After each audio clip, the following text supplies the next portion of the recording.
It's easy to get distracted.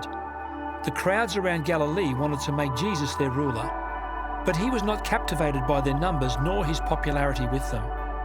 His kingdom movement of multiplying disciples was different. It grew from God's heart of sacrificial love for others. It depends upon others. He had chosen 12 leaders to multiply disciple-making, but there were to be many more. 6 months before his crucifixion, Jesus came to Jerusalem for the Feast of Tabernacles. He had spoken about church at Caesarea Philippi, talking about the foundation of his sacrifice, and now he spoke of the Holy Spirit. On the last and greatest day of the Feast of Tabernacles, the priest descended the steps to the pool of Siloam, and then ascending the 600 metres to the Temple Mount with a flask of water, the men chanting about springs of living water from the wells of salvation, swept around the temple altar. And as the priest prepared to pour out water and ceremonial wine in a conduit at the base of the altar, Jesus interrupted and cried out, "If anyone is thirsty, come to me and drink." And by this he was referring to the Holy Spirit, who those who believed in him would later receive. The temple authorities knew exactly what Jesus was saying. And by his teaching, his miracles, Jesus was demonstrating exactly who he was.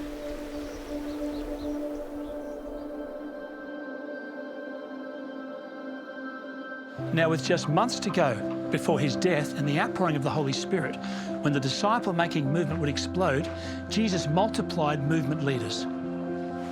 He'd been equipping the 12 and the women who travelled with him. Now he chose another 72 leaders and gave them the same training that he'd given the 12. He outlined simple, easily reproducible principles of disciple-making. We find his training recorded in Luke 10, verses 1 to 24. He formed them into teams and highlighted the principle of incarnation. They were to enter people's homes and lives. He emphasised finding key people in relational streams, people who are welcoming and receptive, people with a reputation and influence when they become disciples. He outlined 3 steps by which to connect with people, steps that we can take as disciple makers. He said, eat their food, listen to their stories. This opens the door to healing them. Listening, praying for them, encouraging them, letting them know that you have found God is near now and he will walk with them. This simple process opens opportunities to share more about what Jesus is like. Some will be open to reading more about him, perhaps exploring the Gospel of Mark with you using the Discovery Bible reading process. It is true, if you can eat, you can make disciples.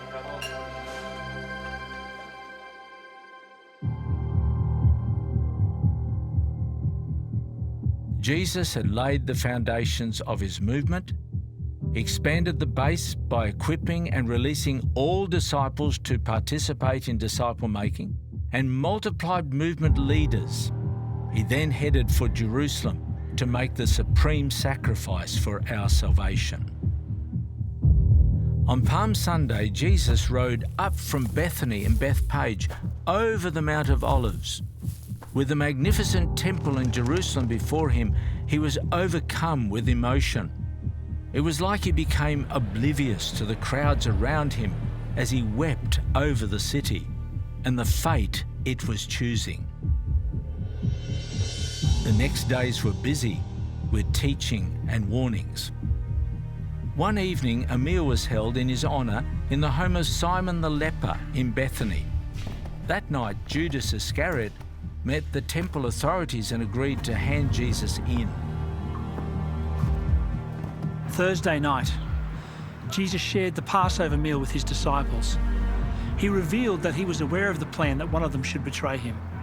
He spoke of his death, his departure, the outpouring of the Holy Spirit, and his return. Events moved quickly. In Gethsemane late that night, alone, in prayer, the arrival of Judas with the temple guards. His betrayal, dragged up these steps to the judgment hall of Caiaphas, followed by 3 Jewish trials. Then to the Romans and 3 Roman trials. Finally, to the hill of Calvary. By 3 p.m. that Friday, Jesus cried out, "It is finished." And he was dead.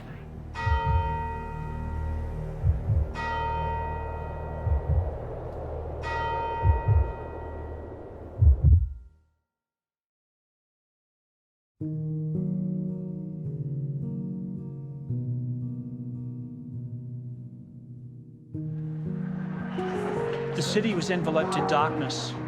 The ground shook. The curtain separating the holy from the most holy place in the temple tore from top to bottom. Graves split open. Jesus was dead. All necessary for our salvation had been accomplished. He was laid in a new tomb in a garden and rested during the hours of the Sabbath. But that was not the end.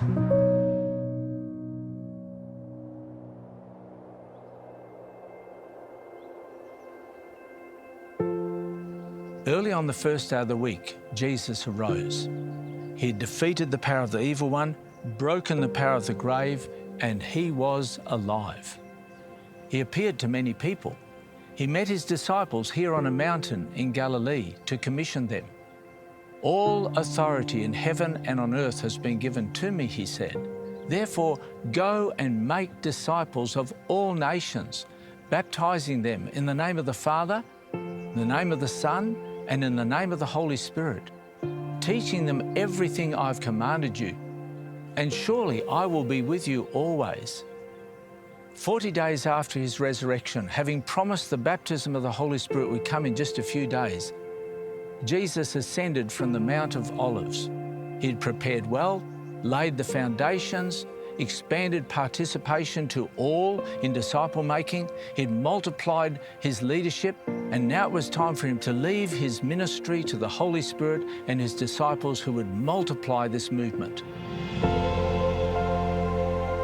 He left them with a clear message. He was dead, but now is alive. Jesus is the way, the truth, and the life.